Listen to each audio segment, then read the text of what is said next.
Fala, gente, eu estou aqui na igreja do Jardim Apoador, aqui em São Paulo, e nós hoje encerramos mais um trimestre aqui da lição dos adultos e dos jovens, mas o pessoal não esqueceu do lema. Então, igreja do Apoador, nós vamos fazer o quê? Estudar a lição! Olá, saudação, jovens, seja muito bem-vindo aqui mais uma vez nesse canal. Não perca aí todos os privilégios aí das redes sociais de acompanhar esses momentos de estudo da lição. Hoje a lição é o testemunho de Jesus, uma frase bíblica que o nosso amigo Luan vai ler agora, Apocalipse 12, versículo 7, e nós vamos destrinchar um pouquinho essa expressão aí, testemunho de Jesus. Então, minha gente, 12:17 diz o seguinte: o dragão ficou irado com a mulher e foi travar guerra com o restante da descendência dela. Ou seja, os que guardam os mandamentos de Deus e têm o testemunho de Jesus. Então, pastor, beleza. O título do dia é Testemunho de Jesus, o texto também está falando do testemunho de Jesus. Por fim, explica o que é o testemunho de Jesus. Chegaram a duas conclusões. O testemunho de Jesus poderia ser, aliás, tem as duas explicações. Poderia ser que o testemunho de Jesus é o testemunho a respeito de Jesus. Certo. Uma outra explicação é o testemunho de Jesus, ou seja, é Jesus testemunhando e ele falando. Tá? Em profecia, e especialmente aqui em Apocalipse 12, versículo 17, a aceitação mais plausível, mais natural de entender é a segunda que eu falei. O testemunho de Jesus é aquilo que Jesus está falando para a sua igreja. Okay. Que Jesus está falando para os jovens. Então, o que Deus quer, qual a importância que Deus dá para a juventude, isso é o testemunho de Jesus para os jovens, ou para a igreja. Tá? Então, é essa a ideia. Testemunho, toda vez que nós encontrarmos em Apocalipse o testemunho de Jesus, é o que ele está testemunhando, o que ele está falando para os nossos jovens, o que ele está falando para a igreja. E quando ele faz isso, ele manda quem? Seu profeta. Então, o dom de profecia está envolvido aí?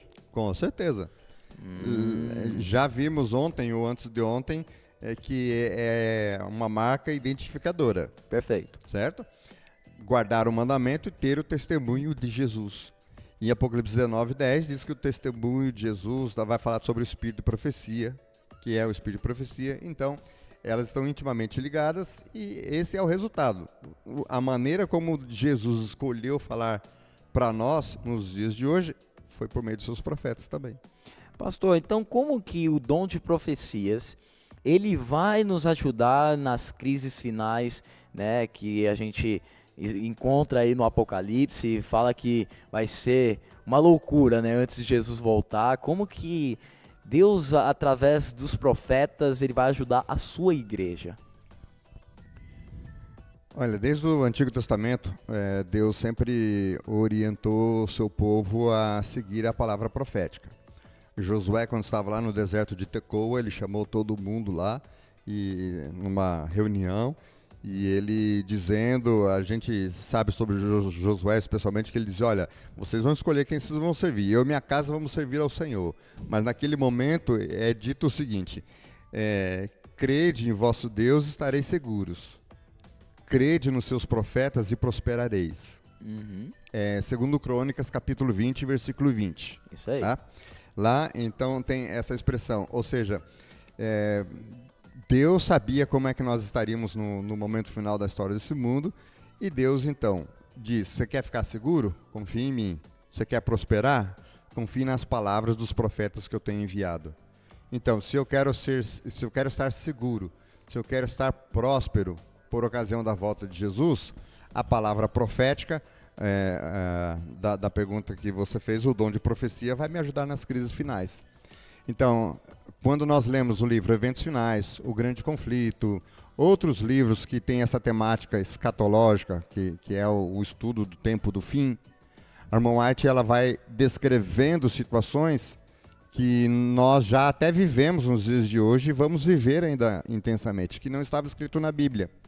Mas Deus, em sua infinita sabedoria e bondade, para nos preparar para aqueles momentos, Deus diz: meu filho, eu te amo e eu não vou deixar você desorientado, Tem um passo a passo aqui dos momentos escatológicos, dos momentos finais da história do mundo. Por meio dos profetas você vai saber. Então é isso, minha gente. Deus vai estar com a sua igreja aí, mandando também profetas no finais dos tempos. Então, se você perdeu o vídeo da terça-feira, veja, porque a gente consegue hoje sim distinguir quem são os verdadeiros, quem são os falsos, e isso sim nos ajudarão a alcançar o céu um dia. Então, eu e o pastor, certo? Sem dúvida. Até amanhã, né? Com certeza estaremos aqui. É isso aí. Contamos com vocês.